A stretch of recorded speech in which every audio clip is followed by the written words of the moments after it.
হর হর মহাদেব। নমস্কার বন্ধুরা, জয়নগর বয়েস চ্যানেলে আপনাকে স্বাগতম। আজ আমরা মহাদেবের কাছে কিভাবে আমাদের চিন্তা বা ইচ্ছা জানাতে পারি সে সম্পর্কে বিস্তারিত আলোচনা করব।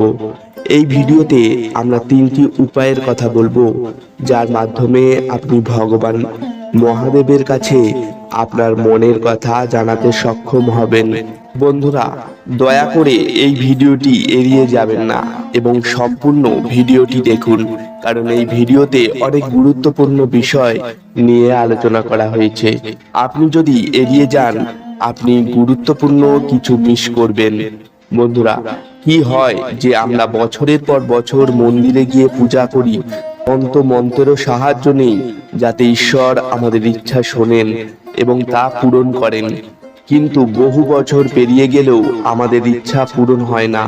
ঈশ্বর কিছু লোকের প্রার্থনা অবিলম্বে শোনেন, কিন্তু আমাদের কথা শোনেন না। কিন্তু কেন এমন হয়? আপনি কি কখনো ভেবে দেখেছেন যে আপনার কিছু না কিছু ভুল তো আছেই, যার কারণে মহাদেব আপনার মনের কথা শুনছেন না? তাহলে আসুন জেনে নিই এই 3টি পদ্ধতি সম্পর্কে, যা ব্যবহার করে আমরা মহাদেবের কাছে আমাদের মনের কথা পৌঁছে দিতে পারি।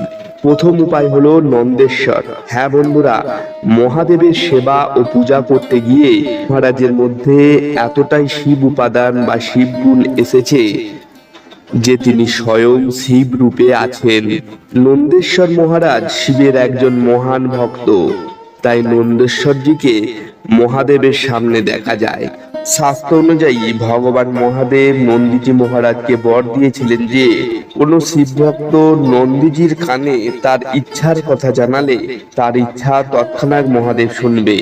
নন্দেশ্বরজি মহারাজ মহাদেবের মন্দিরের বাইরে বসেন, যাতে নন্দেশ্বর মহারাজ সহজেই মহাদেবের কাছে ভক্তদের বার্তা পৌঁছে দিতে পারেন। নন্দেশ্বরজি মহারাজ শুধু মহাদেবের বাহন নন, মহাদেবের একজন উচ্চ স্তরের ভক্ত। তাই প্রথম উপায় হলো নন্দেশ্বরজির কানে আপনার মনের কথা জানান। যোগ্য সময় এলে মহাদেব আপনার মনের ইচ্ছা অবশ্যই পূরণ করবে, কিন্তু নন্দেশ্বর মহারাজের কানে কখনো অন্তরঙ্গ কথা বলবে না বা বহিরাগত জিনিস চাইবে না।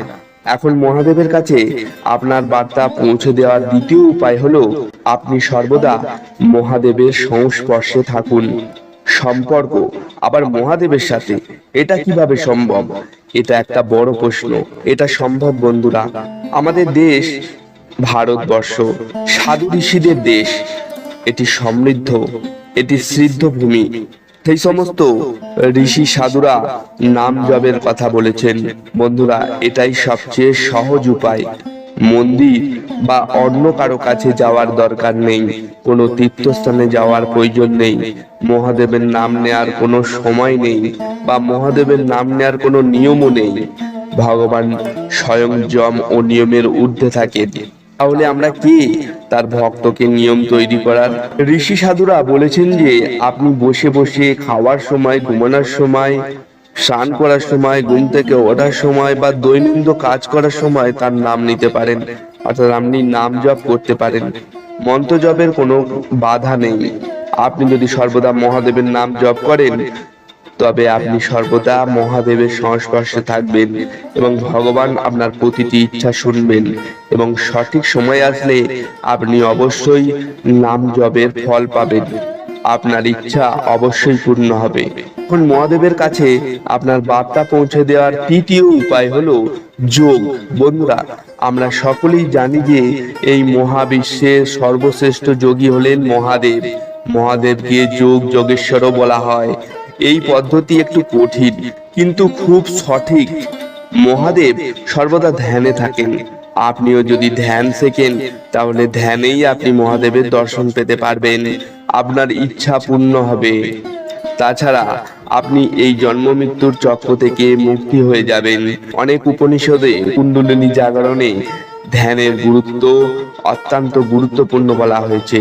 আপনি যোগের মাধ্যমে অনেক সিদ্ধি লাভ করতে পারেন।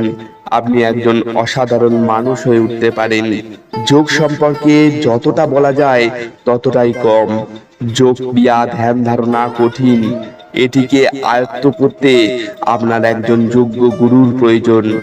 যোগ ব্যায়ামে আপনাকে অনেক ধৈর্য ধরে রাখতে হবে, বিশ্বাস উচ্চ মানের হওয়া উচিত। কিন্তু আপনি যখন সঠিক অনুশীলন করে যোগ ব্যায়ামে পারদর্শী হবেন, তখন আপনি এই মহাবিশ্বের অনেক রহস্য জানতে সক্ষম হবেন। বন্ধুরা, এটা হলো তৃতীয় পদ্ধতি। বন্ধুরা, এই তিনটি পদ্ধতি দ্বারা আপনি আপনার মনের ইচ্ছা ভগবানের কাছে পৌঁছাতে পারবেন।